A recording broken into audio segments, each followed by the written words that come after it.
প্রিয় চট্টগ্রামবাসী, বিএনপির অসংখ্য নেতা কর্মী আমাদের কাছে এসে দুঃখ প্রকাশ করে, ভাই এই দলটার জন্য 17 বছর নিজের অর্থ দিয়ে, শ্রম দিয়ে, পরিশ্রম দিয়ে জেল খেটেছে এই দলটার জন্য, কিন্তু আজকে দুঃখ হয় এই বিএনপি হচ্ছে হাইজ্যাক হয়ে গিয়েছে আওয়ামী লীগের দ্বারা। বিএনপি হাইজ্যাক হয়ে গেছে, যার কারণে আজকে ইসাক ভাই আমাদের সামনে। বিএনপির নেতা কর্মীরা এসে দুঃখ প্রকাশ করে, আমরা কাদের জন্য শ্রম দিলাম, আমরা কাদের জন্য এই রক্ত, শ্রম, ঘাম আমরা কোথায় দিলাম? তাদের লক্ষ লক্ষ নেতা কর্মী জেল জুলুম খেটেছে, তারা মামলায় জর্জরিত ছিল। বিএনপির নেতা কর্মীরা অবর্ণনীয় নির্যাতনের মধ্য দিয়ে গিয়েছে।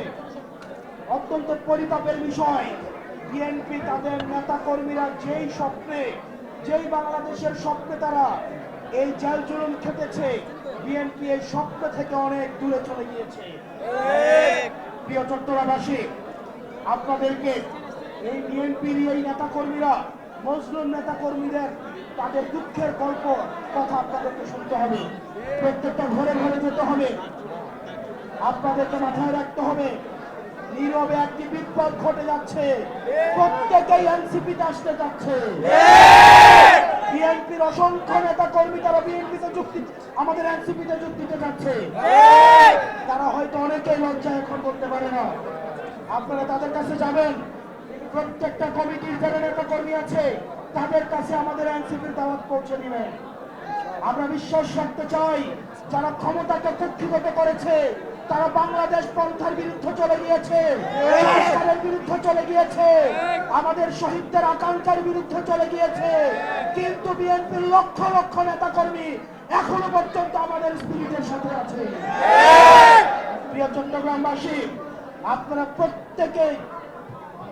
প্রত্যেকটা রাজনৈতিক নেতা কর্মী প্রত্যেকটা মানুষের কাছে যাবেন, তাদেরকে সংগঠিত করবেন, তাদেরকে আমার পুনর্গঠন করতে হবে। এই পুনর্গঠনের মধ্য দিয়ে আমাদের যে অনাকাঙ্ক্ষিত বাংলাদেশ কাছ থেকে যে স্বপ্ন থেকে আমাদেরকে পিছিয়ে নেওয়া হচ্ছে, সেই বাংলাদেশ অবশ্যই আমরা অর্জন করবো ইনশাআল্লাহ।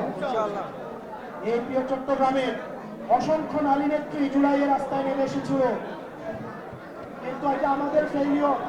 আমরা তাদেরকে পুনর্গঠন করতে পারি নাই, তাদেরকে আমরা রিঅর্গানাইজ করতে পারি নাই। সেজন্য অনেক নারী নেতৃত্ব তারা রাজনীতি থেকে পিছিয়ে আসতে বাধ্য হয়েছে।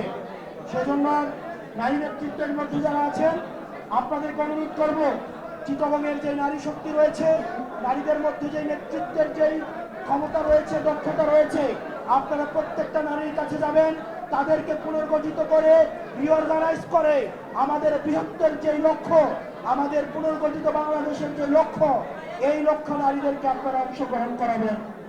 প্রিয় চট্টগ্রামের বাসী,